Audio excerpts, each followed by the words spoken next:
Hi, I'm Stephen Gregg again, and I'm here still at the Westin. I just wanted to throw another video out there for you and give you what happened next. You know, we just talked a little bit about my story, and this is my life story, which is the mindset of a trailblazer. Sorry for all the background noise. I'm here at a hotel, so you may hear some background noise, but I just want you to understand that the mindset of a trailblazer is the name of my life story.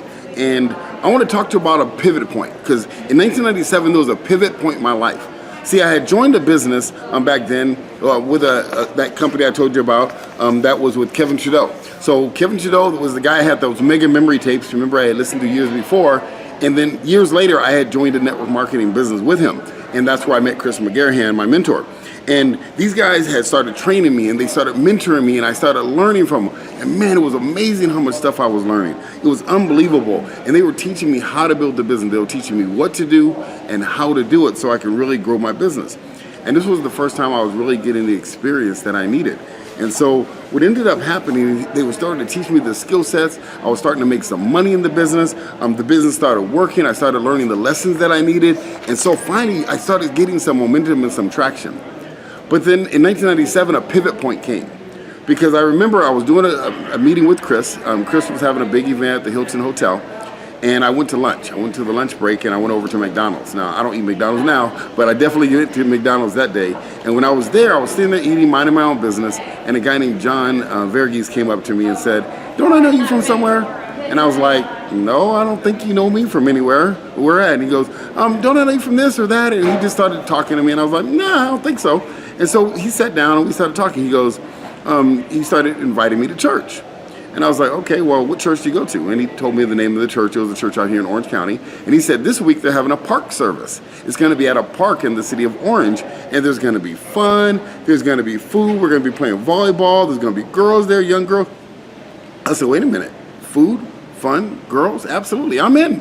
Let's do it." So I said, "Absolutely, I'll go." So I went back to the training. And then I actually went and I went to the church service that Sunday. And it was pretty cool because it was a fun time, man. It was all these young girls there, and it was, I mean, I felt like I was in heaven on earth. And so I said, "I'm in, man. I want to join this church. This sounds like, it looks like a church for me." He goes, "Yeah, that's cool, but you know, we got to start studying the Bible first." And I was like, "Great, let's do it. Let's set it up right now." So we did. So we set up a Bible study. And after we set up that Bible study, you know, it took about a month or so, a month and a half. I went through a whole series of studies about character, about who I was, about sin, and about baptism, about what, you know, it looks like to really be a disciple of Jesus. And it was interesting because after about a month and a half, there came a point where something happened. I was scared because I was a very insecure man at the time. So they wanted me to get in front of the church and talk about some different things in my life. And I was scared, so I ran. And I ran for about 2 months. And then after 2 months, you know, I decided, I want to go back and talk to John again. So I found John again and we started studying the Bible again. We went through the whole study series all over again. And then it was this was the pivot point. I remember it vividly.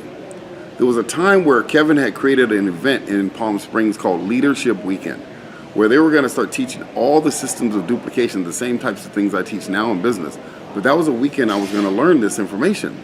And it was the same weekend that John wanted me to go to an event with the church. So I had a pivot point. Do I go follow Kevin, my idol, or do I go towards God at the church? And I had to make a decision. It was a hard decision, but I made it. I went to Kevin, and I went to Leadership Weekend in Palm Springs. And I remember that weekend, I learned so much that weekend. It was unbelievable what I had to learn. I mean, I learned so much information, and it was powerful.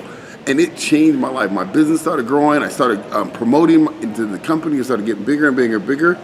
And it was a really interesting situation that happened because after I went to Leadership Weekend, I started learning how to teach it. I started learning how to train it.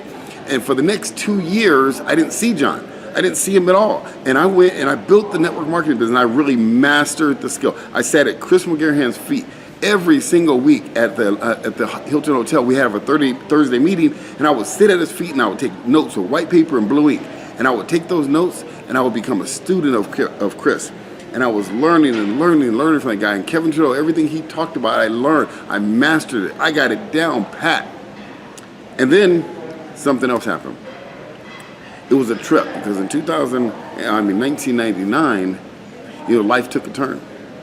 I started, me and Malcolm were living together. We were having a time together here at the house. We were and we were just friends, of course, living together. And I was dating this girl, and it was tough because,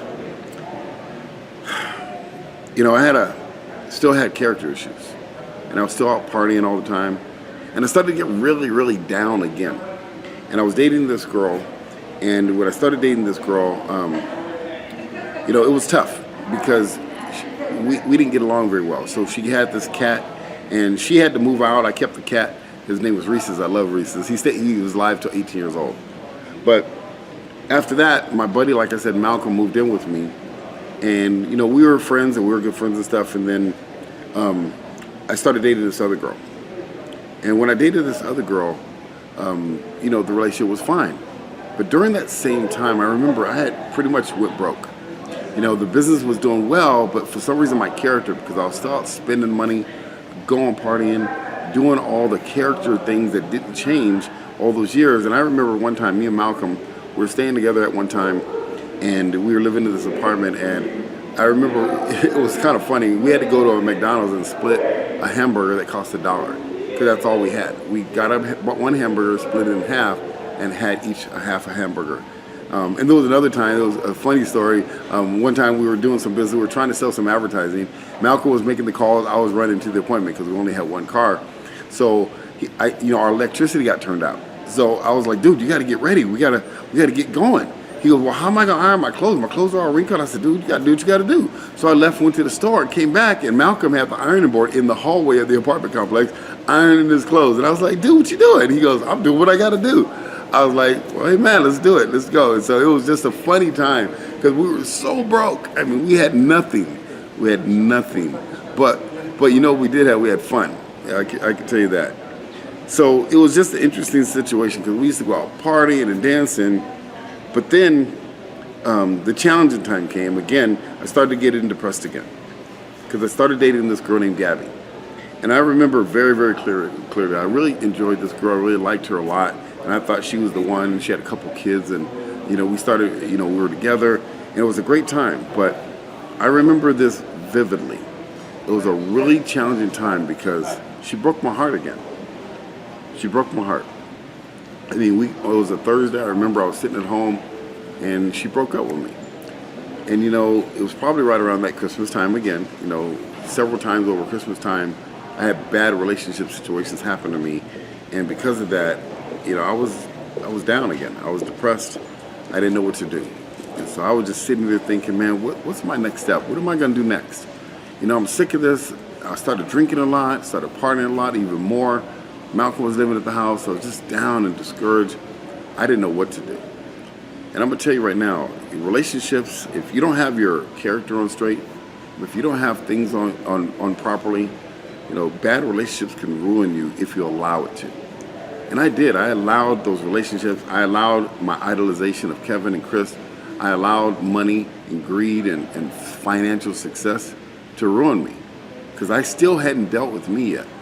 You know, I still knew that I had character cracks that needed to be sealed.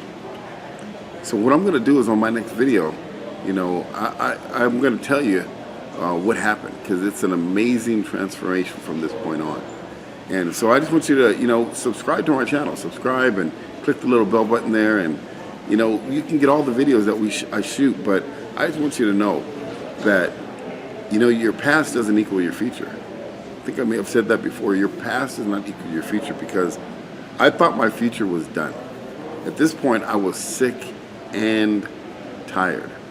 I was really tired at that point. I had so many bad relationships during the Christmas time. I hated that time of the year. And so what ended up happening is things changed for the better. And I'm going to tell you in a minute what those things were. I'm going to tell you in my next video because I believe that what happened from this point on, God intervened and I became a different person. Life changed exponentially. So again, thank you for watching The Mindset of a Trailblazer. That's the name of my videos. And I mean, this has been tough just even sharing this message from heart to heart with you. But I can't wait to tell you the next part because it's been unbelievable what's been going on. So I'm going to share it with you. I'll be back here in a moment to give you the next video. Talk to you soon.